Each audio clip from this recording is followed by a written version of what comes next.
बिस्मिल्लाहिर्रहमानिर्रहीम। अस्सलाम वालेकुम नाजरीन ग्रामी। वीडियो में बात करेंगे कि 16 जून 2019 को वर्ल्ड कप के दौरान बेशक पाकिस्तान को इंडिया ने हराया है, लेकिन इसका मतलब ये नहीं कि भारत एयर स्ट्राइक करे पाकिस्तान के ऊपर मुख्तलिफ किस्म की मजाक बनाए। बहरहाल हम आपको आगाह कर रहे हैं कि इंडिया के जो एक मिनिस्टर हैं, अमित शाह उसका नाम है, उसने कहा कि जिस तरह हमने 27 फरवरी को पाकिस्तान के ऊपर एयर स्ट्राइक की, इसी तरह इंडियन क्रिकेट टीम ने भी पाकिस्तान के ऊपर एयर स्ट्राइक की और नतीजा सेम रहा। नाजरीन ग्रामी, इतनी बेहुदा बात की है और खेल को इस शख्स अमित शाह ने, जो इंडियन मिनिस्टर हैं, उसको मतलब जंग के साथ कंपेयर करने की कोशिश की है। बहरहाल इस शख्स की अपनी मर्जी है। इंडिया ने खुद ही जंग और खेल को एक तमाशा बनाया है। बहरहाल इंडिया की टीम अच्छी खेली है, लेकिन इसका मतलब ये नहीं कि जंगो जदल को और खेलों को हम एक मिक्स कर दें। बहरहाल इस अमित शाह को कुछ याद कराना चाहते हैं कि अमित शाह साहब, पाकिस्तान ने हमेशा जंग के मैदान में भारत से आगे ही 4 कदम रखे हैं। आपको ये आगाह करते चलें कि जो ही अमित शाह ने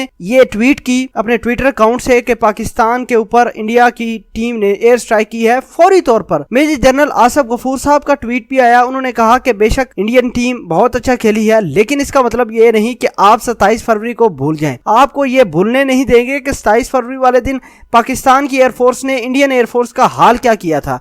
नाजरीन ग्रामी, साथ आसिफ गफूर साहब ने यह भी कहा कि इंडियन पायलट्स अब भी पाकिस्तान के पायलट्स को याद करते होंगे कि किस तरह की मार मारी है इंडिया के पायलटों की, और पाकिस्तान ने 27 फरवरी को जो 2 जहाज गिराए थे वो रहती दुनिया पर याद रखे जाएंगे, क्योंकि पाकिस्तान वो ताकत है, वो सलाहियत रखती है कि किसी भी मुल्क के सामने, किसी भी अपने दुश्मन के सामने खड़ी हो सकती है।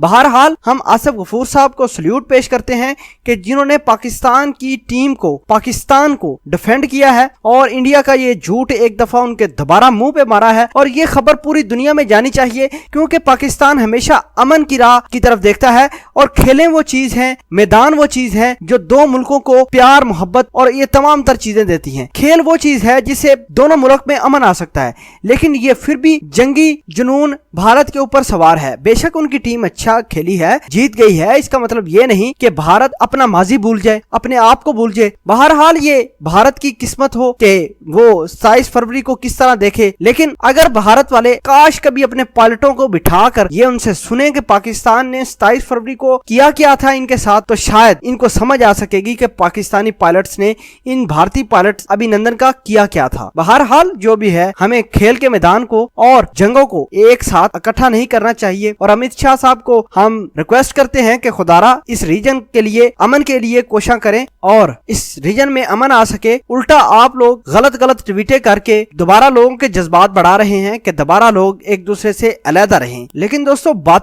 बात की, लेकिन DGISPR ने जो छतरोल की है अमित शाह की, उसका अलहदा ही सीन है। बहरहाल DGISPR ने मुकम्मल तौर पर इंडिया को हकायक से आगाह किया है कि भाई खेल के मैदान में जो फाइट होती है, जो स्ट्रगल होती है, वो अलहदा चीज है, लेकिन जंग के मैदान में जो फाइट होती है, जो जंग होती है, वो अलहदा चीज है। नाजरीन ग्रामी, अमित शाह ने जो ट्वीट किया है पाकिस्तान के ऊपर, उस बारे में आप क्या कहना चाहते हैं? और साथ ही DGISPR ने जो जवाबी ट्वीट किया है अमित शाह को जवाब देने के लिए और 27 फरवरी वाला वाकया दोबारा दोहराने के लिए, उसको आप किस तरह देखते हैं? कमेंट सेक्शन में अपना इजहार ख्याल जरूर पोस्ट कीजिएगा। जज़ाकल्लाह।